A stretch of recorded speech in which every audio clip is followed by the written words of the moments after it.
2024 বছরের নতুন বর্ষে আপনাদের সবাইকে জানাই শুভ নববর্ষের প্রীতি ও শুভেচ্ছা। আপনারা অনেক জায়গা থেকেই হয়তো কেউ না কেউ আপনাদেরকে এই নতুন বছরের শুভেচ্ছা জানিয়েছে। সেরকম একটা আমি যখন অনলাইনে খুঁজছিলাম একটা পেলাম কবিতা, তো আপনাদের কাছে শেয়ার করতে চাই, যেখানে বলছে, কল্পনা সাজাও রঙের মেলায়, লাইভ ভাসাও রঙিন ভেলায়, ফিরে চলো মাটির টানে, নিত্য সুরে নিত্য গানে, নিত্য আশা জাগাও প্রাণে, খুঁজে নাও বাঁচার মানে।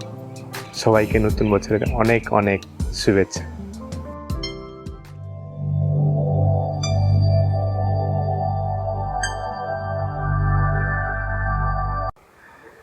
বড়দিনের উদযাপন শেষ, 25 ডিসেম্বর। সবাই নিশ্চয়ই অনেক প্রোগ্রাম করেছেন এবং আপনারা নতুন বছরের জন্য অনেকে তৈরি হয়েছেন। অনেকে কী হয়, নতুন বছরের জন্য তারা নতুন নতুন রেজলিউশন তৈরি করে যে এই বছরে তারা কি করবে।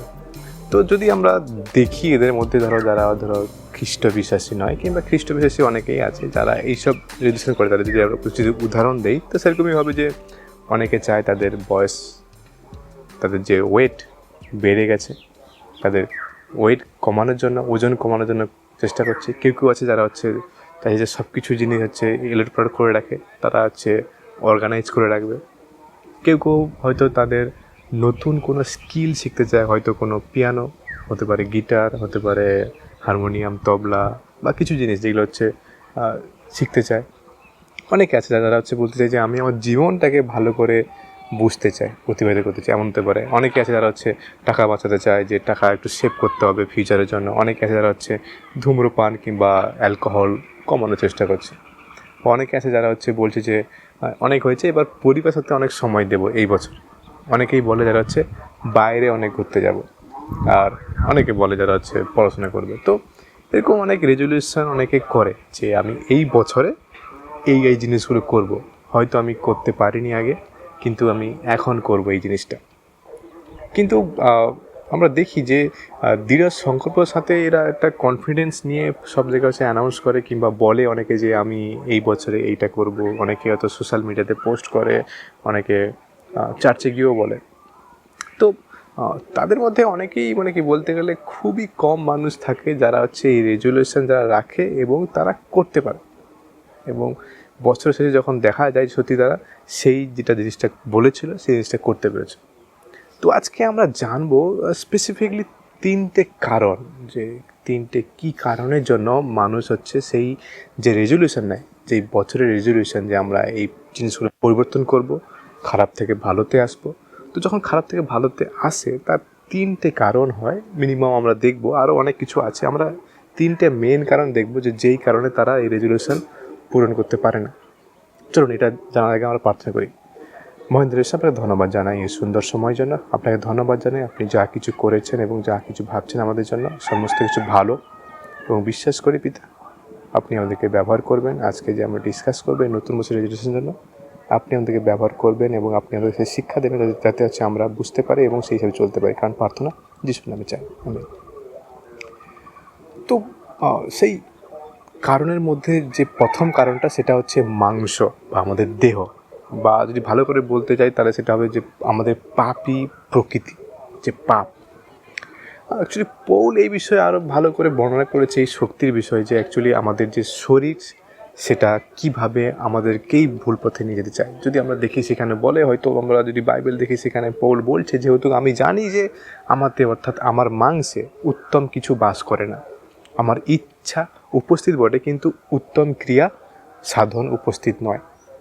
তো এরকমভাবে যখন বলছেন তিনি, তার মধ্যে এটাই বলতে চাইছেন যে আমরা যে শরীরের মাংসের শরীরে, সেটা আমাদের আমরা দেখতে পাই, এবং আমরা যে কাজটা করতে চাই সেই কাজ আমরা করি, কিন্তু এখানে ঈশ্বরের ঠিক আত্মিকভাবে উপস্থিত নেই আমাদের মাংসে। এবং কি হয়, আমরা আদম এবং হওয়া থেকে এই পাপ প্রকৃতি আমাদের শরীরে এসছে। আমরা এই উত্তরাধিকার, মানে যে আমাদের যে জিনিসটা পাওয়া যায়, যে আমরা পেয়েছি, আমাদের পিতামাতা যেটা আদম এবং হওয়া, তাদের থেকে আমরা এটা পেয়েছি। এটাই উত্তরাধিকার সূত্রে আমরা পেয়েছি। মানে আমাদের যে পাপ চিন্তাধারা, আমাদের শরীর সবসময় কি হয়, ভুল চিন্তাধারা করে এবং ভুল জিনিসের প্রতি নষ্ট সময় করে। তো আমরা যদি এই আমাদের নিজের শরীরকে যদি কন্ট্রোল রাখতে পারি, তাহলে অবশ্যই অনেকটা আমরা ঈশ্বরের প্রতি কন্ট্রোল রাখতে পারবো। এবং যদি আমরা এটাকে কন্ট্রোল রাখা শুরু করি, তার মানে এই আমরা ঈশ্বরের সাথে আছি। নেক্সট যদি আমরা দেখি, সেখানে বলতে চাইছে যে জগৎ বা এই জগতের ব্যবস্থা কি হয়। অনেক সময় আমরা এই জগতেই থাকি, আমাদের জগতে অনেক ধরনের বন্ধু আছে যারা ভালো পথে গেছে, অনেকে খারাপ পথে গেছে। তো ধরো কোনো প্রোগ্রামে গেছি, তো আমরা যেতে চাইছি না, হয়তো আমরা প্রার্থনা করতে চাইছি, সেখানে বলছে বন্ধু বলছে চলো ওখানে গিয়ে একটু খাওয়া দাওয়া করবো, একটু নাচাগানা করবো, চলে আসবো। তো এমনি বলে নিয়ে যাওয়া হয়, কিন্তু পরে সেখানে মদ টদ খেয়ে ধূম্রপান সব কিছু করে আমাদেরকে ছাড়া হয়। অনেকেই বলে যে আরে একদিন করলে এমন কিছু হয় না। তো জগতের কিছু কিছু ব্যবস্থা আছে যেগুলো মানুষকে সঠিকভাবে নিয়ে যায় না। এখানে বলছে যে অনেক কিছু আছে যা আমাদের ভালো ও সঠিক থেকে দূরে সরিয়ে দেয়। তো ভালো সঠিকটা কী জিনিস? এটা হচ্ছে আমাদেরকে সারা জীবন ঈশ্বরের উপাসনা করার যে ভালো কাজ, সেটা আমরা সরে যাই। তো এই বিষয়ে যোহনও বলে, যদি আমরা বাইবেল দেখি যোহন এই বিষয়ে কী বলে, এখানে বলছে তোমরা জগৎকে প্রেম করিও না, জগদিষ্ঠ বিষয় সকল ও প্রেম করিও না।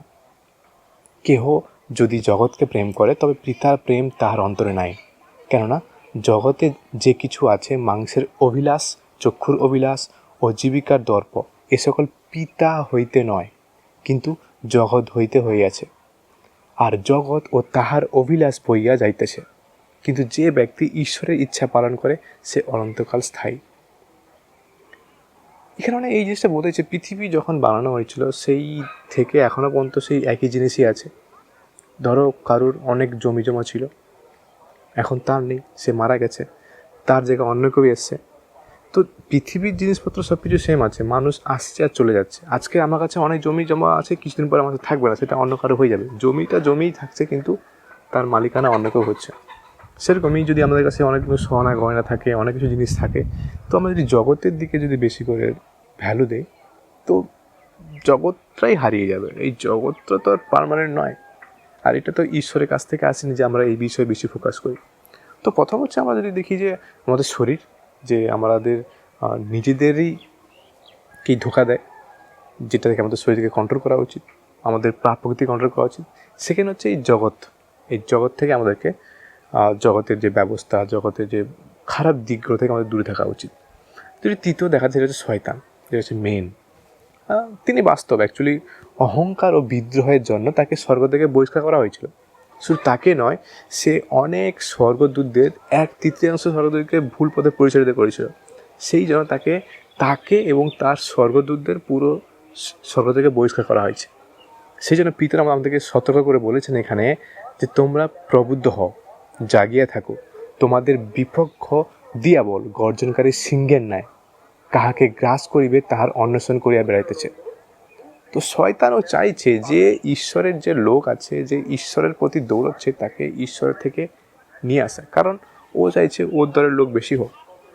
যে ভুল পথে চলছে সে অলরেডি ভুল পথেই আছে, কিন্তু যে ঠিক পথে চলছে তাকে ভুল পথে আনার জন্য ঈশ্বরের যে শত্রু বলা যেতে পারে, সেই যে স্বর্গদূত, যে হচ্ছে আমাদের শয়তান, সে সর্বদাই চেষ্টা করে যাচ্ছে। তাই জন্য আমাদেরকে সতর্ক থাকতে বলছি যে আমরা যেন যা কিছু করি সব কিছু যেন ভেবেচিন্তে করি, এবং সব কিছু যেন ঈশ্বরের হাতে যেন তুলে দিই, তাহলে এটা সবথেকে বেশি ভালো হবে। এই 3টি জিনিস আমরা এখানে জানলাম। এই 3টি মেন জিনিস যদি আমরা এখানে বুঝতে পারি, তো আমরা আমাদের পুরো বছরে যদি প্ল্যান করি আমরা, তাহলে অবশ্যই ভাবা উচিত যে এই 3টে জিনিস থেকে আমাদেরকে দূরে থাকতে হবে।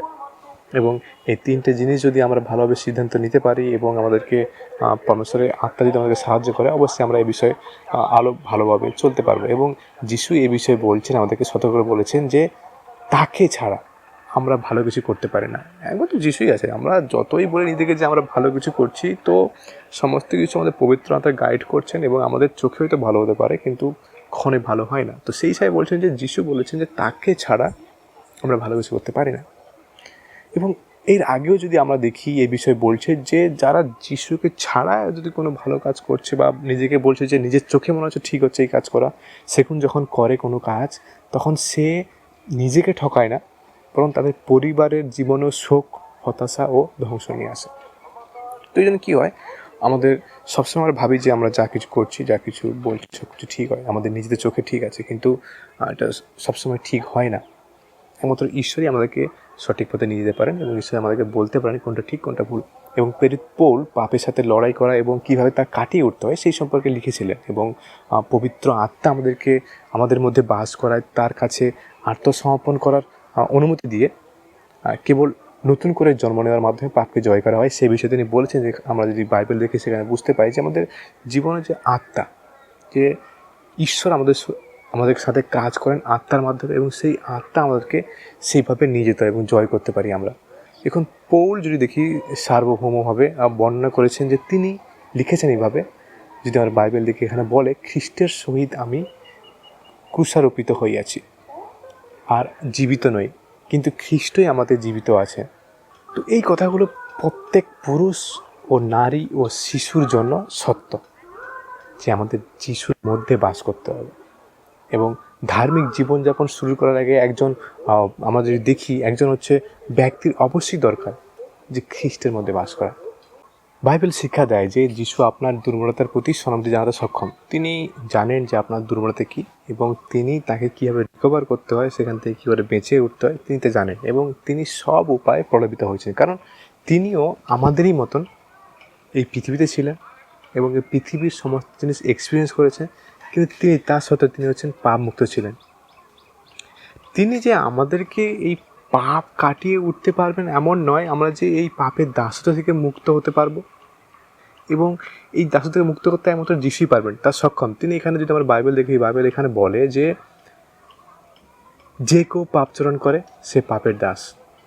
তো যেহেতু আমরা পাপ করেছি, আমরা পাপের দাস এবং আমরা একের পর এক পাপ করেই যাচ্ছি। এবং এছাড়া তিনি আরও বলেছেন যে পুত্র যদি তোমাদেরকে স্বাধীন করেন তবে তোমরা প্রকৃতরূপে স্বাধীন হবে।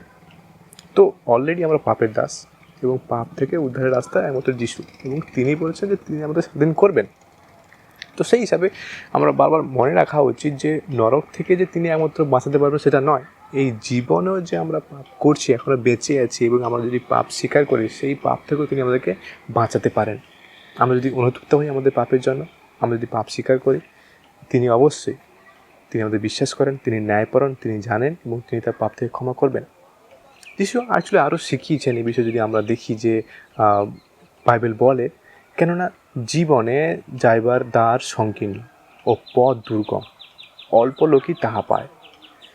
যারা সংকীর্ণ দ্বার বেছে নিয়েছে এই জীবনে এবং দুর্গম পথে হাঁটছে, তারাই যিশুকে ব্যক্তিগত ত্রাণকর্তা এবং প্রভু হিসেবে যারা গ্রহণ করেছে, তারাই একমাত্র যিশুর সাথে স্বর্গে যেতে পারবে। এবং তারাই এই যে পৃথিবী যত সব ভয়ঙ্কর জিনিস চলছে বা আরও যে জিনিসগুলো আসবে, এখন করোনা এসছে এবং আরও যে কত রকম জিনিস আসবে, এই নতুন বছরে আরও কিছু জিনিস আসতে পারে, কিন্তু তার সত্ত্বে আমরা যে রেজুলেশন আমাদের জীবনে নিচ্ছি, আমরা যে যিশুর সাথে যেন আরও বেশি করে থাকতে পারি, সেই বিষয়ে তিনি আমাদেরকে বিজয়ী হতে সাহায্য করবেন। এবং এই নববর্ষের যে রেজুলেশন, যা মাংস, জগৎ এবং শয়তানকে প্রতিরোধ করতে পারে, তা হলো যিশু খ্রিস্টের পরিত্রাতা ও প্রভু হিসাবে গ্রহণ করা। আপনি নিশ্চয়ই অনেক সংকল্প নিয়েছেন আপনার জীবনে। আপনি কি সেই অল্প লোক হবেন? তাকে গ্রহণ করবেন? তিনি আপনাকে মুক্ত করার জন্য অপেক্ষা করছেন। তাই আপনার জীবনে যা রেজুলেশন নিচ্ছেন, যদি আপনি একজন খ্রিস্টান হয়ে থাকেন, তো আপনার রেজুলেশন হওয়া উচিত যে কমসে কম একটা করে যেন বাইবেল ভার্স মুখস্থ করা। এই বছরে মিনিমাম 12টা মাস, কমসে কম 12টা, না হলে যদি প্রতিদিন একটা করে মুখস্থ করেন তাহলে 365টা মুখস্থ হচ্ছে। আপনি করতে পারেন, আপনি প্রার্থনা বেশি করে করতে পারেন এবং প্রার্থনার লিস্ট বানাতে পারেন যে আমি আমার জন্য নয়, আমার বন্ধুদের জন্য জিজ্ঞেস করবো তাদের কী প্রার্থনা আছে, তাদের জন্য প্রতিদিন প্রার্থনা করি। আপনি এটা করতে পারেন। আপনি চার্চে যাচ্ছেন না, আপনি চার্চে যেতে পারেন সপ্তাহে যেমন করে সবাই যায়, এবং আপনি এটা বেশি করতে পারেন। আপনি প্রার্থনা বেশি করতে পারেন। আপনি নিজেকে ভলেন্টিয়ারশিপ দিতে পারেন যে আমি চার্চের জন্য কিছু করতে চাই, কোনো সাহায্য করতে চাই, হতে পারে হাউস ভিজিট, হতে পারে কোনো দরিদ্রদের সাহায্য করার জন্য চার্চ থেকে যখন যায় তখন আপনি সঙ্গে জয়েন করতে পারেন। আরও অনেক কিছু আছে যা আপনাকে তো আরও পবিত্রতা আগুয়াই করবে। তো আপনি যা কিছু রেজুলেশন নেন না কেন, যিশুর সাথে যুক্ত হন, যাতে যিশু আপনাকে সেই রেজুলেশনে বিজয়ী হতে সক্ষম করেন। ঈশ্বর সবাইকে আশীর্বাদ করুন এবং নতুন বছর আপনারা খুশিভাবে এবং আনন্দভাবে কাটান। জয় যিশু।